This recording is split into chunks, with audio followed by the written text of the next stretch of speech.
Pada pandangan pertama, kolam ini mungkin kelihatan seperti kolam biasa. Tetapi, semakin lama diperhatikan, semakin jelas sesuatu yang tidak kena. Airnya keruh dan dipenuhi kotoran, manakala bau yang keluar dari kolam ini cukup kuat untuk membuatkan kita tertanya-tanya, apa sebenarnya yang berlaku di sini? Yang lebih menyeramkan, terdapat ikan-ikan yang sudah mati terapung di permukaan air. Tiada lagi pergerakan, hanya jasad yang perlahan-lahan mereput. Kolam yang sepatutnya menjadi tempat kehidupan, kini bertukar menjadi kawasan yang tercemar dan tidak sesuai untuk hidupan air. Setiap ikan yang mati seolah-olah menjadi satu tanda bahawa keadaan ekosistem di dalam kolam ini semakin teruk. Apabila air tercemar, bukan sahaja ikan yang terjejas, tetapi keseluruhan kehidupan di dalam kolam turut terancam. Kalau keadaan ini terus dibiarkan, lebih banyak hidupan mungkin akan mati. Persoalannya, berapa lama lagi kolam ini mampu bertahan? Kolam ini mungkin nampak sunyi, tetapi di sebalik kesunyian itu terdapat satu cerita tentang pencemaran yang semakin membunuh kehidupan di dalamnya. Salam sejahtera kepada rakan-rakan sekalian. Dalam video ini, kami akan menerangkan tentang sistem pengairan kolam, sistem pengambilan air, dan saluran pelepasan air dalam aquaculture. Air merupakan keperluan utama dalam aquaculture kerana ikan dan hidupan akuatik memerlukan air untuk hidup dan membesar. Oleh itu, pengurusan air yang baik sangat penting untuk mengekalkan keadaan kolam yang sesuai. Adakah anda tahu apakah itu sistem pengairan kolam? Sistem pengairan kolam ialah sistem yang mengawal pergerakan air masuk dan keluar dari kolam. Secara asasnya, air masuk melalui sistem pengambilan air dan keluar melalui saluran saliran. Sistem ini membantu mengawal paras air, aliran air dan keadaan kolam. Sistem pengambilan air berfungsi membawa air daripada sumber seperti sungai, tasik ataupun empangan ke dalam kolam. Antara komponen yang digunakan ialah paip, pam, pintu air, saluran pengambilan dan juga penapis.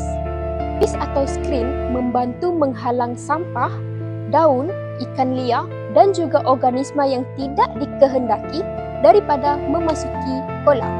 Sistem ini juga membolehkan jumlah air yang masuk dapat dikawal supaya paras air berada pada tahap yang sesuai. In kuantiti, kualiti air juga perlu diperhatikan kerana air yang tercemar boleh menjejaskan kualiti dan kesihatan ikan.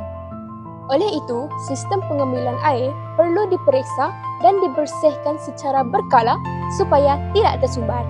Seterusnya, saya akan membentangkan tentang saluran pelepasan air. Apa itu saluran pelepasan air? Saluran pelepasan air ialah ia berfungsi untuk mengawal dan mengeluarkan paras air kolam.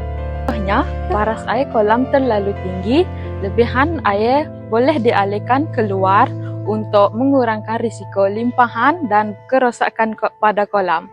Saluran ini juga digunakan semasa pembersihan kolam, pengurusan air dan proses penuaian ikan.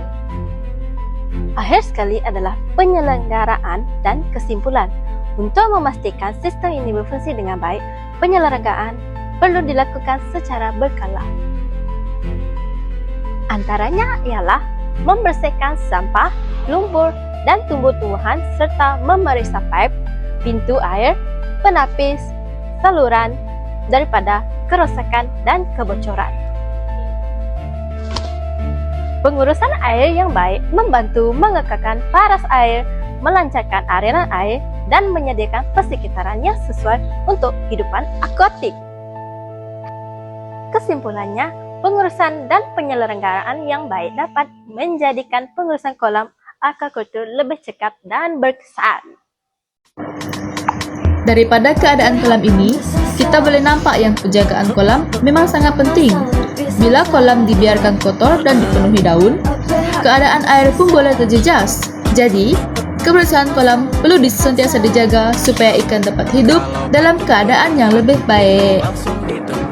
Bila bercakap tentang ikan, bukan makanan saja yang perlu kita fikirkan. Keadaan air pun memainkan peranan yang sangat penting. Kalau air bersih dan terjaga, ikan lebih mudah membesar dengan sihat dan kurang mengalami masalah.